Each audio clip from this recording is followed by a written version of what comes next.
In the 3rd century BC, Meng Tzu in China said, "When heaven is about to confer a great responsibility on any man, it will exercise his mind with suffering, subject his sinews and bones to hard work, expose his body to hunger, put him to poverty, place obstacles in the paths of his deeds so as to stimulate his mind, harden his nature, and improve wherever he is incompetent." Nietzsche wrote, "What doesn't kill me makes me stronger." Many traditions have a notion of fate, predestination, or divine foreknowledge. Hindus have a folk belief that on the day of birth God writes the destiny of each child upon his or her forehead. Suppose that on the day your child is born, you are given 2 gifts: a pair of glasses that allows you to read this forecast, and a pencil that allows you to edit it. Suppose further that the gifts come from God, with full permission to use them as you please. What would you do? You read the list. At age 9, best friend dies of cancer. At 18, graduates high school at top of class. At 20, car accident while driving drunk leads to amputation of left leg. At 24, becomes single parent. At 29, marries. At 32, publishes successful novel. At 33, divorces, and so on. How painful you'd find it to see your child's future suffering written out before you. What parent could resist the urge to cross off the traumas to correct the self-inflicted wounds? But be careful with that pencil. Your good intentions could make things worse. If Nietzsche is right that what doesn't kill you makes you stronger, then the complete erasure of serious adversity from your child's future would leave him or her weak and underdeveloped. This chapter is about what we might call the adversity hypothesis, which says that people need adversity, setbacks, and perhaps even trauma to reach the highest levels of strength, fulfillment, and personal development. Nietzsche's dictum can't be literally true, at least not all the time. People who face the real and present threat of their own deaths, or who witness the violent deaths of others, sometimes develop post-traumatic stress disorder, PTSD, a debilitating condition that leaves its victims anxious and overreactive. People who suffer from PTSD are changed, sometimes permanently. They panic or crumble more easily when faced with later adversity.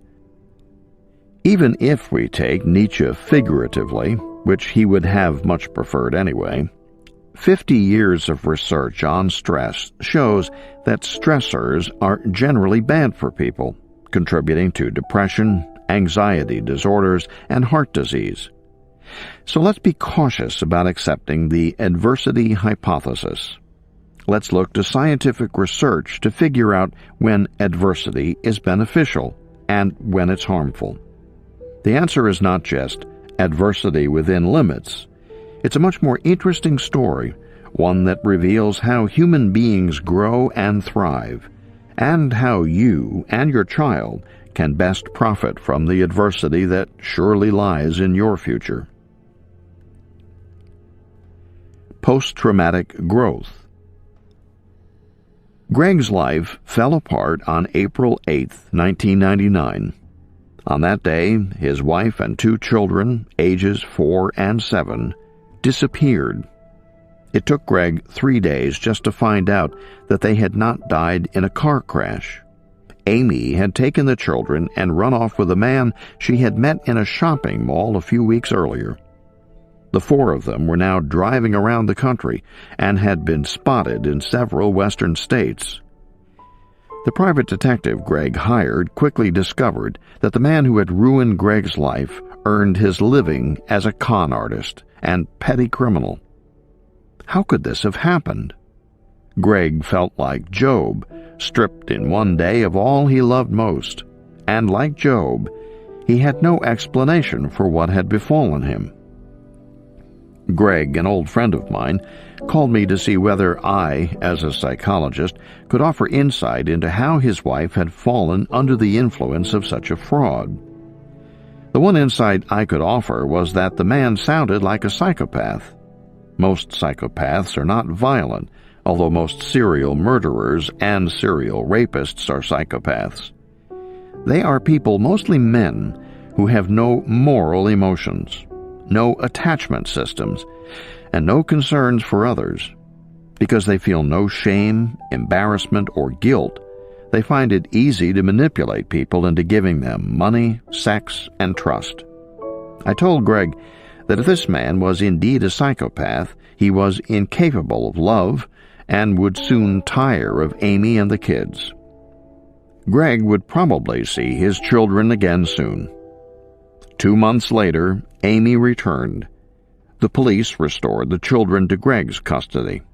Greg's panic phase was over, but so was his marriage, and Greg began the long and painful process of rebuilding his life.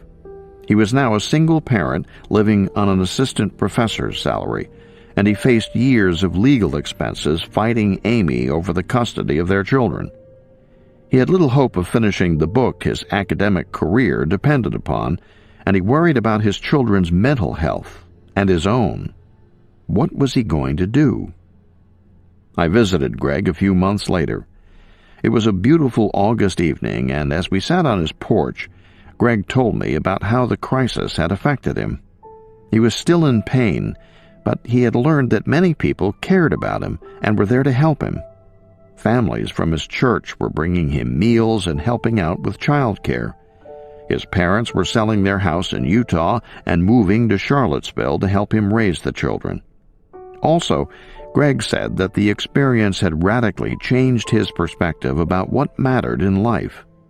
As long as he had his children back, career success was no longer so important to him.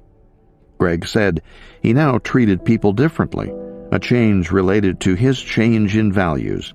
He found himself reacting to others with much greater sympathy, love, and forgiveness. He just couldn't get mad at people for little things anymore. And then Greg said something so powerful that I choked up, referring to the often sad and moving solo that is at the heart of many operas. He said, "This is my moment to sing the aria. I don't want to. I don't want to have this chance, but it's here now. And what am I going to do about it?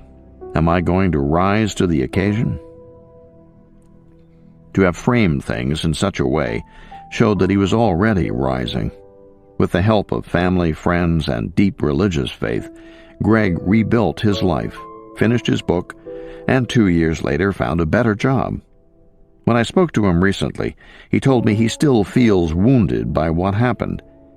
But he also said that many of the positive changes had endured, and that he now experiences more joy from each day with his children than he did before the crisis.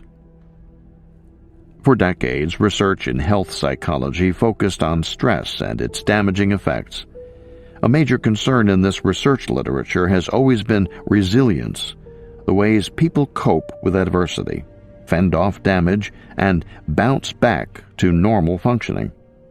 But it's only in the last 15 years that researchers have gone beyond resilience and begun to focus on the benefits of severe stress.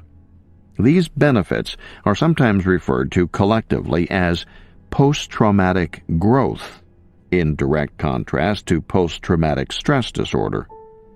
Researchers have now studied people facing many kinds of adversity, including cancer, heart disease, HIV, rape, assault, paralysis, infertility, house fires, plane crashes, and earthquakes. Researchers have studied how people cope with the loss of their strongest attachments, children, spouses or partners, and parents.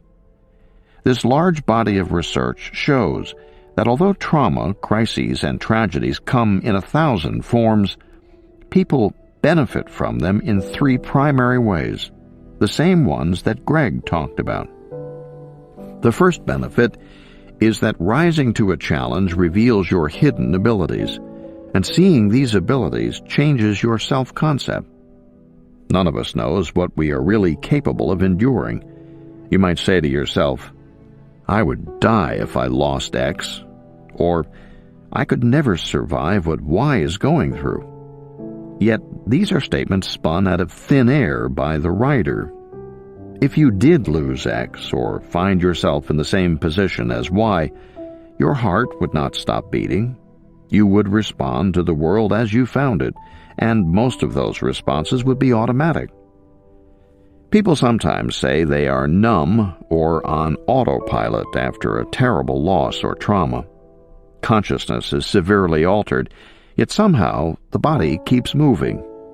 Over the next few weeks, some degree of normalcy returns as one struggles to make sense of the loss and of one's altered circumstances.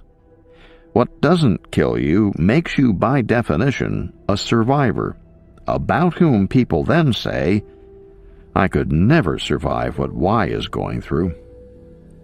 One of the most common lessons people draw from bereavement or trauma is that they are much stronger than they realized, and this new appreciation of their strength then gives them confidence to face future challenges. And they are not just confabulating a silver lining to wrap around a dark cloud. People who have suffered through battle, rape, concentration camps, or traumatic personal losses often seem to be inoculated against future stress. They recover more quickly, in part because they know they can cope. Religious leaders have often pointed to exactly this benefit of suffering. As Paul said in his letter to the Romans, chapter 5, verses 3 through 4, "Suffering produces endurance, and endurance produces character, and character produces hope." More recently, the Dalai Lama said, "The person who has had more experience of hardships can stand more firmly in the face of problems than the person who has never experienced suffering. From this angle, then, some suffering can be a good lesson for life." The second class of benefit concerns relationships. Adversity is a filter. When a person is diagnosed with cancer or a couple loses a child, some friends and family members rise to the occasion and look for any way they can to express support or to be helpful. Others turn away, perhaps unsure of what to say or unable to overcome their own discomfort with the situation. But adversity doesn't just separate the fair-weather friends from the true. It strengthens relationships, and it opens people's hearts to one another. We often develop love for those we care for, and we usually feel love and gratitude toward those who cared for us in a time of need. In a large study of bereavement, Susan Nolan Hoeksma and her colleagues at Stanford University found that one of the most common effects of losing a loved one was that the bereaved had a greater appreciation of and tolerance for the other people in his or her life. A woman in the study whose partner had died of cancer explained, "The loss enhanced my relationship with other people because I realized that time is so important and you can waste so much effort on small, insignificant events or feelings." Like Greg, this bereaved woman found herself relating to others in a more loving and less petty way. Trauma seems to shut off the motivation to play Machiavellian tit-for-tat with its emphasis on self-promotion and competition. This change in ways of relating points to the third common benefit. Trauma changes priorities and philosophies toward the present, live each day to the fullest, and toward other people. We have all heard stories about rich and powerful people who had a moral conversion when faced with death. In 1993, I saw one of the grandest such stories written in the rocks outside the Indian city of Bhubaneswar, where I spent 3 months studying culture and morality.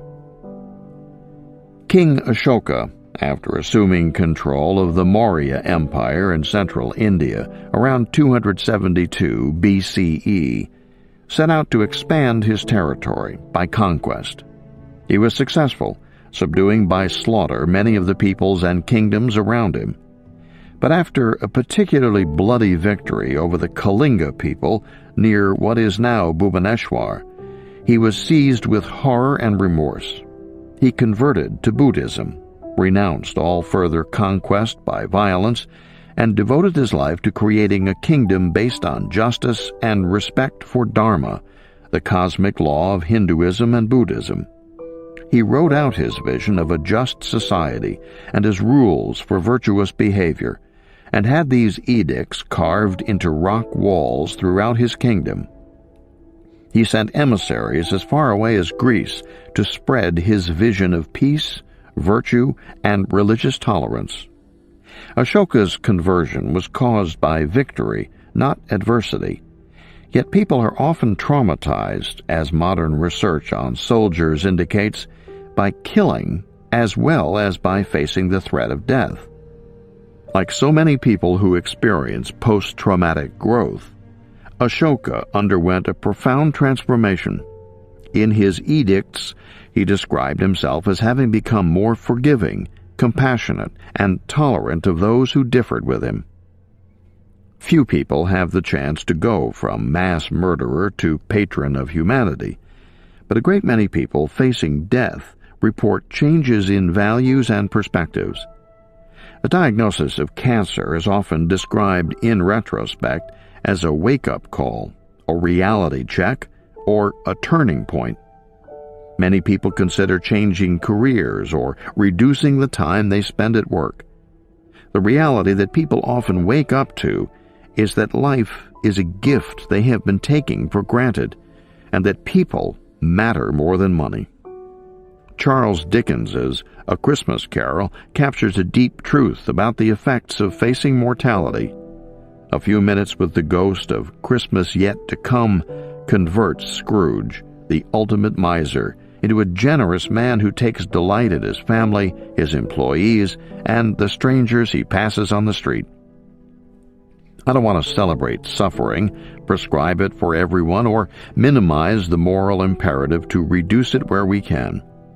I don't want to ignore the pain that ripples out from each diagnosis of cancer, spreading fear along lines of kinship and friendship. I want only to make the point that suffering is not always all bad for all people. There is usually some good mixed in with the bad, and those who find it have found something precious, a key to moral and spiritual development. As Shakespeare wrote, "Sweet are the uses of adversity, which like the toad, ugly and venomous, wears yet a precious jewel in his head." Must we suffer? The adversity hypothesis has a weak and a strong version.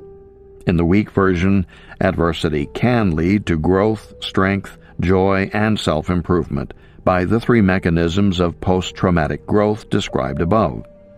The weak version is well supported by research, but it has few clear implications for how we should live our lives. The strong version of the hypothesis is more unsettling. It states that people must endure adversity to grow, and that the highest levels of growth and development are only open to those who have faced and overcome great adversity. If the strong version of the hypothesis is valid, it has profound implications for how we should live our lives and structure our societies. It means that we should take more chances and suffer more defeats. It means that we might be dangerously overprotecting our children, offering them lives of bland safety and too much counseling, while depriving them of the critical incidents that would help them to grow strong and to develop the most intense friendships.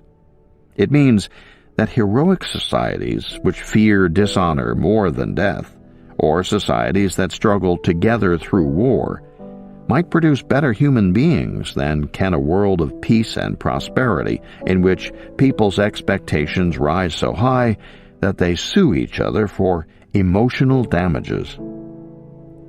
But is the strong version valid? People often say that they have been profoundly changed by adversity, yet researchers have so far collected little evidence of adversity-induced personality change beyond such reports. People's scores on personality tests are fairly stable over the course of a few years, even for people who report that they have changed a great deal in the interim. In one of the few studies that tried to verify reports of growth by asking the subject's friends about them, the friends noticed much less change than the subjects had reported. These studies might, however, have been looking for change in the wrong place. Psychologists often approach personality by measuring basic traits such as the Big Five: neuroticism, extroversion, openness to new experiences, agreeableness, warmth, niceness, and conscientiousness. These traits are facts about the elephant, about a person's automatic reactions to various situations. They are fairly similar between identical twins reared apart, indicating that they are influenced in part by genes, although they are also influenced by changes in the conditions of one's life or the roles one plays, such as becoming a parent.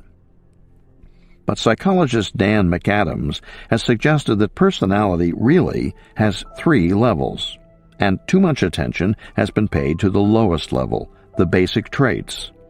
A second level of personality, characteristic adaptations, includes personal goals, defense and coping mechanisms, values, beliefs, and life stage concerns, such as those of parenthood or retirement, that people develop to succeed in their particular roles and niches.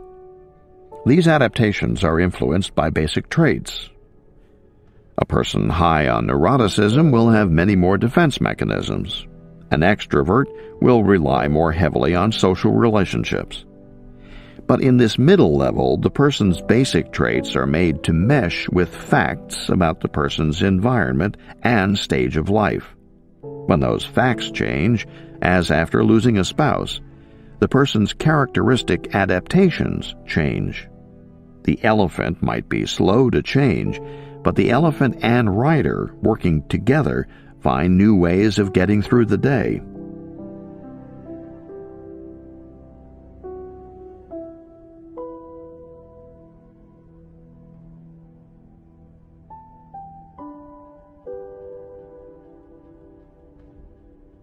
The third level of personality is that of the life story. Human beings in every culture are fascinated by stories. We create them wherever we can. See those 7 stars up there? They are 7 sisters who once... It's no different with our own lives. We can't stop ourselves from creating what McAdams describes as an evolving story that integrates a reconstructed past, perceived present, and anticipated future into a coherent and vitalizing life myth. Although the lowest level of personality is mostly about the elephant, the life story is written primarily by the writer. You create your story in consciousness as you interpret your own behavior, and as you listen to other people's thoughts about you. The life story is not the work of a historian. Remember that the writer has no access to the real causes of your behavior. It is more like a work of historical fiction that makes plenty of references to real events and connects them by dramatizations and interpretations that might or might not be true to the spirit of what happened. From this 3-level perspective, it becomes clear why adversity might be necessary for optimal human development. Most of the life goals that people pursue at the level of characteristic adaptations can be sorted, as the psychologist Robert Emmons has found, into 4 categories: work and achievement, relationships and intimacy, religion and spirituality, and generativity, leaving a legacy and contributing something to society. Although it is generally good for you to pursue goals, Not all goals are equal. People who strive primarily for achievement and wealth are, Emmons finds, less happy on average than those whose strivings focus on the other three categories. The reason takes us back to happiness traps and conspicuous consumption. Because human beings were shaped by evolutionary processes to pursue success, not happiness, people enthusiastically pursue goals that will help them win prestige in zero-sum competitions. Success in these competitions feels good, but gives no lasting pleasure, and it raises the bar for future success. When tragedy strikes, however, it knocks you off the treadmill and forces a decision. Hop back on and return to business as usual, or try something else. There is a window of time, just a few weeks or months after the tragedy, during which you are more open to something else. During this time, achievement goals often lose their allure, sometimes coming to seem pointless. If you shift toward other goals, family, religion, or helping others, you shift to inconspicuous consumption, and the pleasures derived along the way are not fully subject to adaptation, treadmill effects. The pursuit of these goals, therefore, leads to more happiness but less wealth on average. Many people change their goals in the wake of adversity. They resolve to work less, to love and play more. If in those first few months you take action, you do something that changes your daily life, then the changes might stick. But if you do nothing more than make a resolution, I must never forget my new outlook on life, then you will soon slip back into old habits and pursue old goals. The writer can exert some influence at forks in the road, but the elephant handles daily life, responding automatically to the environment. Adversity may be necessary for growth because it forces you to stop speeding along the road of life, allowing you to notice the paths that were branching off all along, and to think about where you really want to end up. At the third level of personality, the need for adversity is even more obvious. You need interesting material to write a good story. McAdams says that stories are fundamentally about the vicissitudes of human intention organized in time. You can't have a good life story without vicissitudes, and if the best you can come up with is that your parents refused to buy you a sports car for your 16th birthday, nobody will want to read your memoirs. In the thousands of life stories McAdams has gathered, several genres are associated with well-being. For example, in the commitment story, the protagonist has a supportive family background, is sensitized early in life to the sufferings of others, is guided by a clear and compelling personal ideology, and at some point transforms or redeems failures, mistakes, or crises into a positive outcome, a process that often involves setting new goals that commit the self to helping others. The life of the Buddha is a classic example. In contrast, some people's life stories show a contamination sequence in which emotionally positive events go bad and everything is spoiled. People who tell such stories are, not surprisingly, more likely to be depressed. Indeed, part of the pathology of depression is that while ruminating, the depressed person reworks her life narrative by using the tools of Beck's negative triad. I'm bad, the world is bad, and my future is dark. Although adversity that is not overcome can create a story of depressing bleakness, substantial adversity might be necessary for a meaningful story. McAdams's ideas are profoundly important for understanding post-traumatic growth. His 3 levels of personality allow us to think about coherence among the levels. What happens when the 3 levels of personality don't match up? Imagine a woman whose basic traits are warm and gregarious, but who strives for success in a career that offers few chances for close contacts with people, and whose life story is about an artist forced by her parents to pursue a practical career. She is a mess of mismatched motives and stories, and it may be that only through adversity will she be able to make the radical changes she would need to achieve coherence among levels. The psychologists Ken Sheldon and Tim Kasser have found that people who are mentally healthy and happy have a higher degree of vertical coherence among their goals. That is, higher-level long-term goals and lower-level immediate goals all fit together well, so that pursuing one's short-term goals advances the pursuit of long-term goals. Trauma often shatters belief systems and robs people of their sense of meaning. In so doing, it forces people to put the pieces back together, and often they do so by using God or some other higher purpose as a unifying principle. London and Chicago seized the opportunities provided by their great fires to remake themselves into grander and more coherent cities. People sometimes seize such opportunities too, rebuilding beautifully those parts of their lives and life stories that they could never have torn down voluntarily. When people report having grown after coping with adversity, they could be trying to describe a new sense of inner coherence. This coherence might not be visible to one's friends, but it feels like growth, strength, maturity, and wisdom from the inside.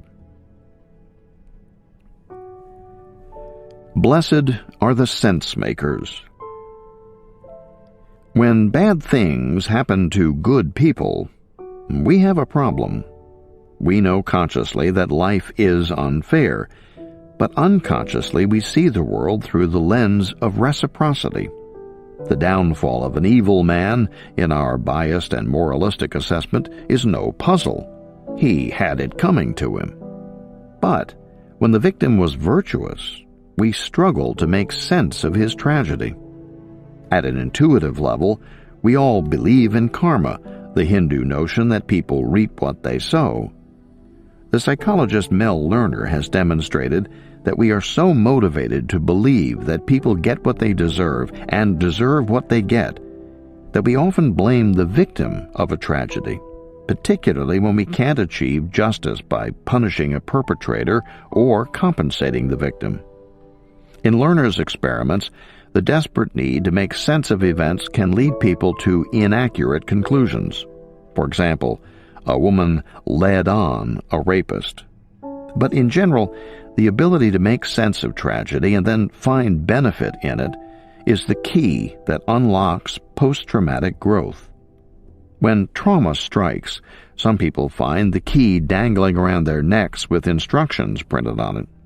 Others are left to fend for themselves, and they do not fend as well. Psychologists have devoted a great deal of effort to figuring out who benefits from trauma and who is crushed. The answer compounds the already great unfairness of life. Optimists are more likely to benefit than pessimists. Optimists are, for the most part, people who won the cortical lottery. They have a high happiness set point. They habitually look on the bright side, and they easily find silver linings. Life has a way of making the rich get richer and the happy get happier. When a crisis strikes, people cope in three primary ways: active coping, taking direct action to fix the problem; reappraisal, doing the work within, getting one's own thoughts right and looking for silver linings; and avoidance coping, working to blunt one's emotional reactions by denying or avoiding the events, or by drinking, drugs, and other distractions. People who have a basic level trait of optimism, McAdams's level 1, tend to develop a coping style, McAdams's level 2, that alternates between active coping and reappraisal. Because optimists expect their efforts to pay off, they go right to work fixing the problem. But if they fail, they expect that things usually work out for the best, and so they can't help but look for possible benefits. When they find them, they write a new chapter in their life story, McAdams's level 3, a story of continual overcoming and growth. In contrast, people who have a relatively negative affective style, complete with more activity in the front right cortex than the front left, live in a world filled with many more threats and have less confidence that they can deal with them. They develop a coping style that relies more heavily on avoidance and other defense mechanisms. They work harder to manage their pain than to fix their problems, so their problems often get worse. Drawing the lesson that the world is unjust and uncontrollable, and that things often work out for the worst, they weave this lesson into their life story where it contaminates the narrative. If you are a pessimist, you are probably feeling gloomy right now. But despair not. The key to growth is not optimism per se, it is the sense-making that optimists find easy. If you can find a way to make sense of adversity and draw constructive lessons from it, you can benefit too. And you can learn to become a sense-maker by reading Jamie Pennebaker's Opening Up. Pennebaker began his research by studying the relationship between trauma, such as childhood sexual abuse, and later health problems. Trauma and stress are usually bad for people, and Pennebaker thought that self-disclosure, talking with friends or therapists, might help the body at the same time that it helps the mind. One of his early hypotheses was that traumas that carry more shame, such as being raped as opposed to a non-sexual assault, or losing a spouse to suicide rather than to a car accident, would produce more illness because people are less likely to talk about such events with others. But the nature of the trauma turned out to be almost irrelevant. What mattered was what people did afterward. Those who talked with their friends or with a support group were largely spared the health-damaging effects of trauma. Once Pennebaker had found a correlation between disclosure and health, he took the next step in the scientific process and tried to create health benefits by getting people to disclose their secrets. Pennebaker asked people to write about the most upsetting or traumatic experience of your entire life, preferably one they had not talked about with others in great detail. He gave them plenty of blank paper and asked them to keep writing for 15 minutes on 4 consecutive days. Subjects in a control group were asked to write about some other topic, for example, their houses, a typical workday, for the same amount of time. In each of his studies, Pennebaker got his subjects permission to obtain their medical records at some point in the future. Then he waited a year and observed how often people in the 2 groups got sick. The people who wrote about traumas went to the doctor or the hospital fewer times in the following year. I did not believe this result when I first heard it. How on earth could 1 hour of writing stave off the flu 6 months later? Pennebaker's results seem to support an old-fashioned Freudian notion of catharsis. People who express their emotions, get it off their chests, or let off steam, are healthier. Having once reviewed the literature on the catharsis hypothesis, I knew that there was no evidence for it. Letting off steam makes people angrier, not calmer. Pennebaker discovered that it's not about steam. It's about sense-making. The people in his studies who used their writing time to vent got no benefit. The people who showed deep insight into the causes and consequences of the event on their first day of writing got no benefit either. They had already made sense of things. It was the people who made progress across the 4 days who showed increasing insight. They were the ones whose health improved over the next year. In later studies, Pennebaker asked people to dance or sing to express their emotions, but these emotionally expressive activities gave no health benefit. You have to use words, and the words have to help you create a meaningful story. If you can write such a story, you can reap the benefits of reappraisal, one of the two healthy coping styles, even years after an event. You can close a chapter of your life that was still open, still affecting your thoughts and preventing you from moving on with the larger narrative.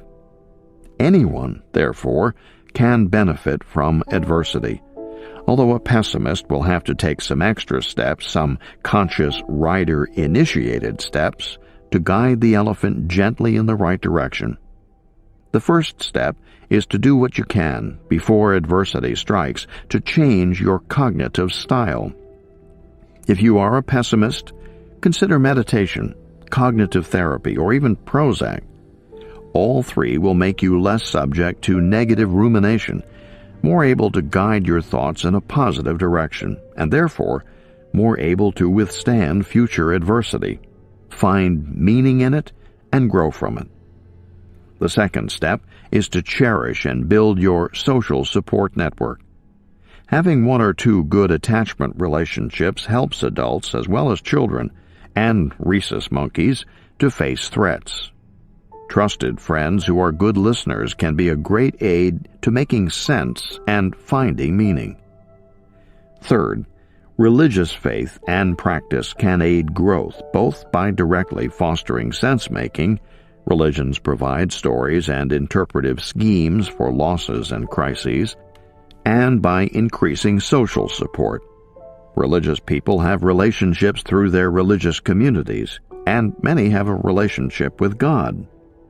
A portion of the benefits of religiosity could also be a result of the confession and disclosure of inner turmoil, either to God or to a religious authority that many religions encourage.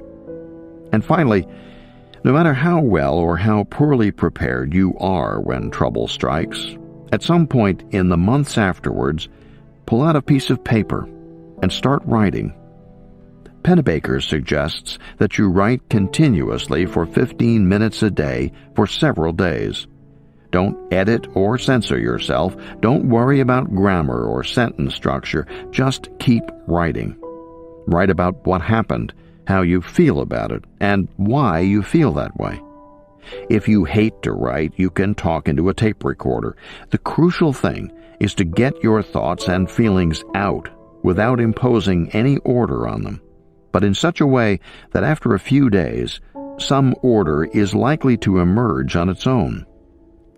Before you conclude your last session, be sure you have done your best to answer these two questions. Why did this happen? What good might I derive from it? For everything, there is a season. If the adversity hypothesis is true, and if the mechanism of benefit has to do with sense-making and getting those three levels of personality to cohere, then there should be times in life when adversity will be more or less beneficial. Perhaps the strong version of the hypothesis is true during only a part of the life course. There are many reasons for thinking that children are particularly vulnerable to adversity. Genes guide brain development throughout childhood, but that development is also affected by environmental context, and one of the most important contextual factors is the overall level of safety versus threat. Good parenting can help tune up the attachment system to make a child more adventurous. Yet even beyond such effects, if a child's environment feels safe and controllable, the child will, on average, develop a more positive affective style and will be less anxious as an adult. But if the environment offers daily uncontrollable threats, from predators, bullies, or random violence, the child's brain will be altered, set to be less trusting and more vigilant. Given that most people in modern Western nations live in safe worlds where optimism and approach motivations generally pay off, and given that most people in psychotherapy need loosening up, not tightening up, it is probably best for children to develop the most positive affective style, or the highest set range, S from Chapter 5, that their genes will allow, Major adversity is unlikely to have many or perhaps any beneficial effects for children. On the other hand, children are amazingly resilient and are not as easily damaged by one-time events, even by sexual abuse, as most people think. Chronic conditions are much more important. Of course, children need limits to learn self-control, and they need plenty of failure to learn that success takes hard work and persistence. Children should be protected, but not spoiled. Things might be different for teenagers. Younger children know some stories about themselves, but the active and chronic striving to integrate one's past, present, and future into a coherent narrative begins only in the mid to late teens. This claim is supported by a curious fact about autobiographical memory called the memory bump. When people older than 30 are asked to remember the most important or vivid events of their lives, they are disproportionately likely to recall events that occurred between the ages of 15 and 25. This is the age when a person's life blooms. First love, college, and intellectual growth, living and perhaps traveling independently. And it is the time when young people, at least in Western countries, make many of the choices that will define their lives. If there is a special period for identity formation, a time when life events are going to have the biggest influence on the rest of the life story, this is it. So, adversity, especially if overcome fully, is probably most beneficial in the late teens and early 20s. We can't ethically conduct experiments that induce trauma at different ages, but in a way, life has performed these experiments for us. The major events of the 20th century, the Great Depression, World War II, hit people at different ages, and the sociologist Glenn Elder has produced elegant analyses of longitudinal data collected from the same people over many decades to find out why some thrived and others crumbled after these adversities hit. Elder once summarized his findings this way: "There is a storyline across all the work I've done. Events do not have meaning in themselves. Those meanings are derived from the interactions between people, groups, and the experience itself. Kids who went through very difficult circumstances usually came out rather well." Elder found that a lot hinged on the family and the person's degree of social integration. Children, as well as adults who weathered crises while embedded within strong social groups and networks, fared much better. They were more likely to come out stronger and mentally healthier than were those who faced adversity without such social support. Social networks didn't just reduce suffering, they offered avenues for finding meaning and purpose. As Durkheim concluded from his studies of suicide. For example, the widely shared adversity of the Great Depression offered many young people the chance to make a real contribution to their families by finding a job that brought in a few dollars a week. The need for people to pull together within their nations to fight World War II appears to have made those who lived through it more responsible and civic-minded, at least in the United States, even if they played no direct role in the war effort. There is, however, a time limit on first adversity. Elder says that life starts to crystallize by the late 20s. Even young men who had not been doing well before serving in World War II often turned their lives around afterward.